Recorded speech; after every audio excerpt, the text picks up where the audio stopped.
Lottery কথাটার সাথে আমরা সবাই পরিচিত।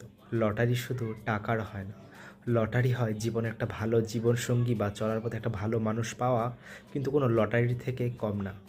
আপনি যদি একজন ভালো জীবনসঙ্গিনী পান, তাহলে মৃত্যুর আগ পর্যন্ত আপনার জীবনটা সুখ এবং শান্তির বয়ে আনবে। আর যদি খারাপ জীবনসঙ্গী পান, তাহলে সে আপনার দুঃখ এবং কষ্টের কারণ হয়ে দাঁড়াবে, তাই না?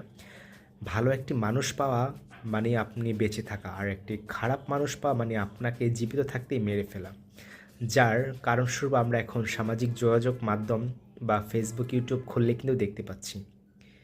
সালমান শাহ থেকে শুরু করে শাকিব খান এবং লাস্ট এই জাহের আলভি, এই ৩টা ঘটনা কিন্তু কি জানতে পারলাম সেটা হচ্ছে একটি ভালো মানুষ জীবনসঙ্গী যদি খারাপ হয়, এর থেকে দুঃখ কষ্টের আর কিছুই থাকে না, তাই না?